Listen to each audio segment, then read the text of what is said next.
You ever wish someone would just walk up and offer you a handful of cash? Okay. That's pretty much what it's like to own a credit card. Hey friends, I'm Joey. Let's talk today about how owning a credit card is basically like having a friend that gives you cash every once in a while. First thing, before we get into it, please like and subscribe. That really helps this channel and helps others find this information as well. Let's get started.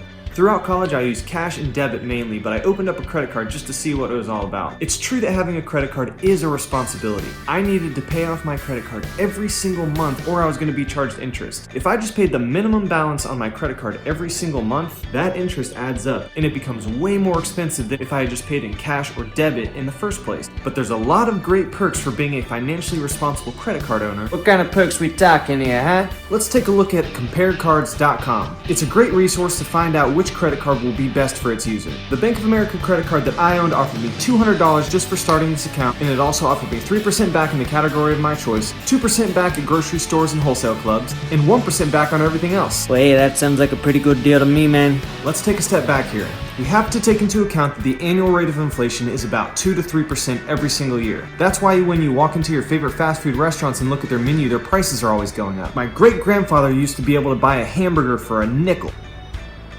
Now, the cheapest you can get a McDouble is 99 cents. I actually don't eat meat, so it's been a while since I walked into a McDonald's. But the reason prices are going up is inflation. So with my 1, 2, and 3% cash back rewards, I'm still just barely keeping up with inflation. The $200 for opening the account was a pretty good deal. If you invest in dividend stocks, a good return is about 4%. Index funds and mutual funds can yield about 8% to 12%. So is my credit card actually a good deal?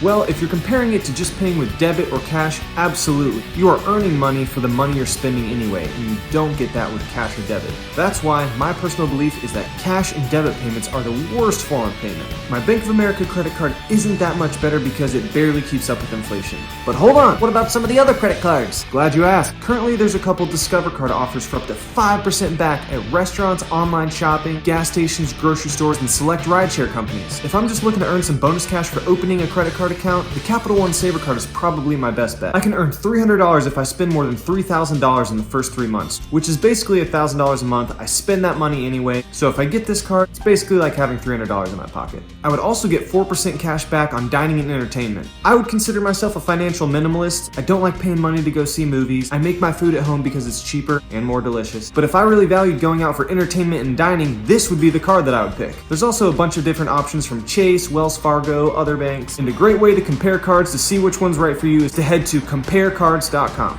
I don't make any money for referring you guys to this website. It was just very helpful for me when deciding to choose which credit card to get, so now I'm offering that to you. If I spent most of my money on traveling, probably want to go with a travel rewards card. Different banks and airlines offer these, and instead of cash bonuses, they reward you with hotel points and airline miles. I just looked at the top credit card offers for this month, so go check it out for yourself because the offers will change over time. That is why I do my very best to not pay in cash or debit and pay with my credit card whenever possible. There's a lot of great ways to invest your money to keep up with inflation, and credit cards is just one of them. And the great thing about credit cards is that I'm able to make money while spending my money. Other investment types like stocks, bonds, real estate will hold your money while you earn money. I'm not telling you to open up a bunch of credit card accounts. I'm not a financial advisor.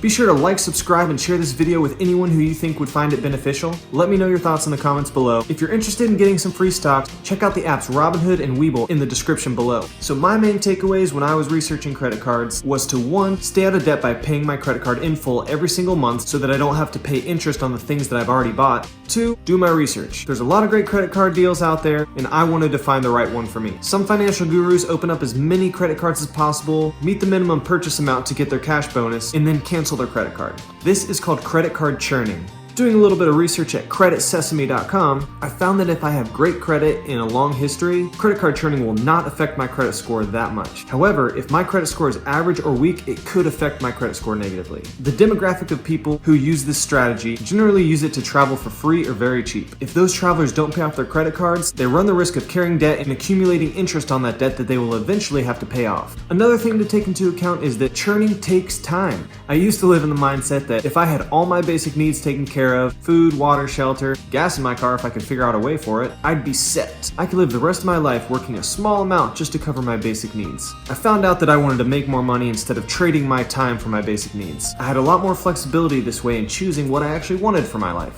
Bottom line, credit cards can be good or bad depending on how responsible I am with them. Thank you for watching. Please be responsible and do your own research. I'm Joey. Until next time.